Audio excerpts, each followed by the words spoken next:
जगन्नाथ धाम केवल एक तीर्थ नहीं है। ये आस्था, रहस्य, भक्ति और सनातन चेतना का जीवित प्रतीक है।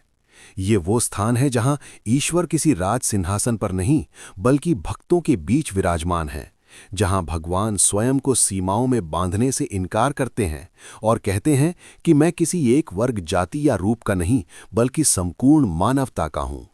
उड़ीसा के पुरी नगर में स्थित ये धाम 4 धामों में से एक है और मोक्ष की कामना करने वाले करोड़ों श्रद्धालुओं के लिए जीवन की अंतिम आकांक्षा भी। स्कंद पुराण, ब्रह्म पुराण और पद्म पुराण में वर्णित इस धाम की कथा इतनी प्राचीन है कि इसकी जड़ें सृष्टि के प्रारंभ तक जाती हुई प्रतीत होती हैं। कहा जाता है कि सतयुग में ये स्थान नीलाचल कहलाता था और यहाँ नील माधव नाम से भगवान विष्णु की पूजा होती थी। ये पूजा किसी भव्य मंदिर में नहीं बल्कि एक वनवासी सबर जाति के प्रमुख विश्ववसु द्वारा गुप्त रूप से की जाती थी। नील माधव कोई साधारण मूर्ति नहीं थे बल्कि स्वयं प्रकट दिव्य स्वरूप थे, जिनकी महिमा दूर दूर तक फैली हुई थी।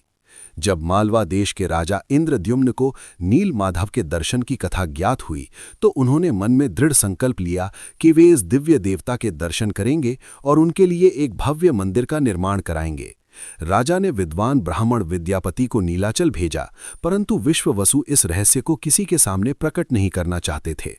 कई प्रयासों के बाद अपनी पुत्री ललिता का विवाह विद्यापति से करके उन्होंने विश्वास के साथ उसे दर्शन का अवसर दिया, किंतु विद्यापति ने चालाकी से रास्ते में सरसों के दाने गिरा दिए, जिससे राजा तक उस स्थान का मार्ग पहुंच सका। जब राजा इंद्रद्युम्न वहां पहुंचे तो नील माधव अंतर्ध्यान हो चुके थे। ये घटना राजा के लिए अत्यंत पीड़ादायक थी।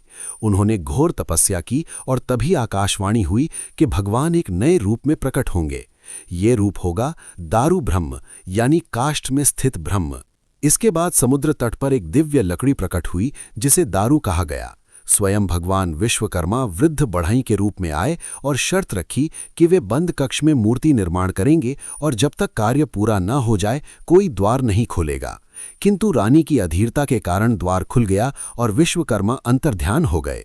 अधूरी मूर्तियां ही भगवान का स्वरूप बन गई, बिना हाथ बिना पैर, विशाल नेत्रों के साथ, और यही अधूरापन जगन्नाथ की पूर्णता बन गया, क्योंकि इसका अर्थ था कि ईश्वर किसी शारीरिक सीमा में बंधा नहीं है। वे देखने के लिए नेत्र हैं, सुनने के लिए कर्ण हैं और अनुभव करने के लिए संपूर्ण चेतना है। भगवान जगन्नाथ के साथ बलभद्र और सुभद्रा का प्राकट्य हुआ और इस प्रकार त्रिदेव स्वरूप की स्थापना हुई। समय के साथ पुरी का ये मंदिर सनातन धर्म का हृदय बन गया। यहाँ न कोई ऊंच नीच है, न जाति का भेद, न स्पर्श का निषेध। जगन्नाथ स्वयं महाप्रसाद के रूप में सबको